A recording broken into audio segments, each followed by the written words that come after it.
ಜೈ ಭಾರತ್ ವಂದೇ ಮಾತರಂ. ಭಾರತ ಹಾಗೂ ಅಮೆರಿಕ ನಡುವಿನ ಈ ಟ್ರೇಡ್ ಡೀಲ್ ಎರಡು ರಾಷ್ಟ್ರಗಳ ಸಂಬಂಧಗಳಲ್ಲಿ ಸುಧಾರಿಸುವಲ್ಲಿ ಪ್ರಮುಖ ಪಾತ್ರ ವಹಿಸಿದೆ.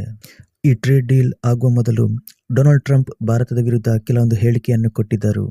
ಆಪರೇಷನ್ ಸಿಂಧೂರದಲ್ಲಿ ಭಾರತದ 8 ಜೆಟ್ಗಳನ್ನು ಹೊಡೆದುರುಳಿಸಲಾಯಿತು ಅಂತ ಹೇಳಿದ್ರು. ಈ ಆಪರೇಷನ್ ಸಿಂಧೂರವನ್ನು ನಿಲ್ಲಿಸಿದ್ದು ನಾನೇ ಅಂತ ಹೇಳಿದ್ರು. ಒಂದು ವೇಳೆ ರಷ್ಯಾ ಜೊತೆ ಮತ್ತೆ ತೈಲವನ್ನು ಖರೀದಿಸುವನ್ನು ಮುಂದುವರಿಸಿದರೆ ಅವರ ಮೇಲೆ ಇನ್ನಷ್ಟು ತೆರಿಗೆ ವಿಧಿಸುವುದಾಗಿ ಹೇಳಿದ್ರು. ಹೀಗೆ ಹಲವಾರು ಭಾರತದ ವಿರುದ್ಧ ಹೇಳಿಕೆಯನ್ನು ಕೊಟ್ಟಿದ್ರು. ಇನ್ನು ಮತ್ತೊಂದು ಏನು ವಿಚಾರವೆಂದರೆ, ಅವರು ಪಾಕಿಸ್ತಾನದ ಜೊತೆ ಒಂದು ಹೆಚ್ಚಿನ ನಿಕಟ ಸಂಪರ್ಕವನ್ನು ಹೊಂದಿದ್ರು. ವೈಟ್ ಹೌಸ್ಗೆ ಆಸಿಫ್ ಮುನೀರನ್ನು ಕರೆಸಿಕೊಳ್ಳುತ್ತಾರೆ. ಪ್ಯಾಲೆಸ್ತೀನ್ ಪೀಸ್ ಬೋರ್ಡ್ನ ಸಮಿತಿಯಲ್ಲಿ ಪಾಕಿಸ್ತಾನವನ್ನು ಸೇರಿಸಿಕೊಳ್ಳುತ್ತಾರೆ. ಹೀಗೆ ಪ್ರತಿಯೊಂದು ವಿಚಾರದಲ್ಲೂ ಪಾಕಿಸ್ತಾನವನ್ನು ಹತ್ರ ಸೇರಿಸ್ತಾ ಬರ್ತಿದ್ರು.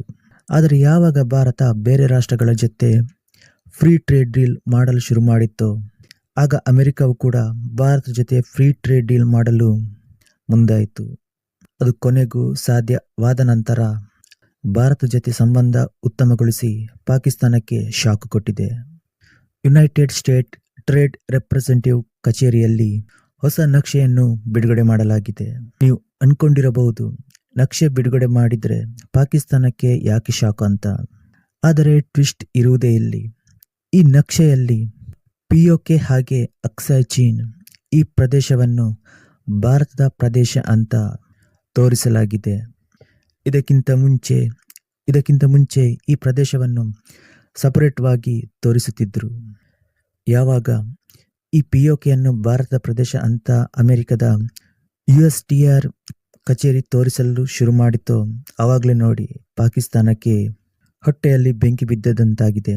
ಅವರು ಅಮೆರಿಕಕ್ಕೆ ಹೇಳುತ್ತಿದ್ದಾರೆ, ನಿಮ್ಮ ಮ್ಯಾಪ್ ಸರಿಯಿಲ್ಲ, ಸರಿಪಡಿಸಿಕೊಳ್ಳಿ ಅಂತ ಅಮೆರಿಕಕ್ಕೆ ಪಾಕಿಸ್ತಾನ ಹೇಳುತ್ತಿದೆ. ನೋಡಿ, ಇದರಲ್ಲಿ ಗೊತ್ತಾಗ್ತದೆ ಭಾರತದ ಡಿಪ್ಲೊಮೆಸಿ ಎಷ್ಟು ಸ್ಟ್ರಾಂಗ್ ಆಗಿದೆ ಅಂತ. ಟ್ರಂಪ್ ಹೇಳಿದಾಗೆ ಭಾರತ ಕೇಳಿಲ್ಲ. ಅಮೆರಿಕದ ಮುಂದೆ ಭಾರತ ಶರಣಾಗಲು ಕೂಡ ಇಲ್ಲ.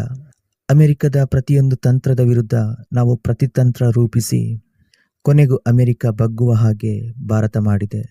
ಈ ಅಮೆರಿಕದ USTR ಅಕ್ಸಾಯ್ ಚೀನ್ ಹಾಗೆ POKಯನ್ನು ಭಾರತದ ಪ್ರದೇಶ ಎಂಬುದು ಈ ನಕ್ಷೆಯಲ್ಲಿ ತೋರಿಸುವ ಮೂಲಕ ಪಾಕಿಸ್ತಾನ ಹಾಗೆ ಚೀನಾಗೂ ಕೂಡ ಶಾಕ್ ಕೊಟ್ಟಿದೆ. ಇಲ್ಲಿ ಪಾಕಿಸ್ತಾನ ಹೇಳುತ್ತಿದೆ, ಟ್ರಂಪ್ಗೆ ನೊಬೆಲ್ ಪ್ರಶಸ್ತಿ ಸಿಗಬೇಕು ಅಂತ ನಾವು ಕೂಡ ಪ್ರತಿಪಾದಿಸಿದ್ವಿ. ಟ್ರಂಪ್ ಹೇಳಿದಾಗೆ ಪ್ರತಿಯೊಂದಕ್ಕೂ ಹ್ಞೂ ಅಂತ ಹೇಳಿದ್ವಿ. ಆದರೆ ಕೊನೆಗೂ ಅಮೆರಿಕ ಪಾಕಿಸ್ತಾನವನ್ನು ಬಿಟ್ಟು ಭಾರತವನ್ನು ಆಯ್ಕೆ ಮಾಡಿಕೊಂಡಿದೆ.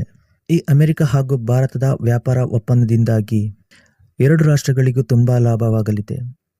ಇನ್ನು ಅಮೆರಿಕದ ಕೃಷಿ ಉತ್ಪನ್ನಗಳಿಗೂ ಕೂಡ ಭಾರತದ ಮಾರುಕಟ್ಟೆ ಸಿಗಲಿದೆ. ಇನ್ನು ಭಾರತಕ್ಕೂ ಕೂಡ ಅಮೆರಿಕದ ಮಾರುಕಟ್ಟೆ ಸಿಗಲಿದೆ. ಭಾರತ ಹಾಗೂ ಅಮೆರಿಕದ ಈ ಟ್ರೇಡ್ ಡೀಲ್ನಿಂದಾಗಿ ಉದ್ಯಮಿಗಳಿಗೆ, ಕೃಷಿಕರಿಗೆ, ಹೀಗೆ ಕೆಲವೊಂದು ವಲಯಗಳಿಗೆ ಹೆಚ್ಚಿನ ಸಹಾಯವಾಗಲಿದೆ. ಹಾಗೆ ಉದ್ಯೋಗವನ್ನು ಸೃಷ್ಟಿಸಲಿದೆ.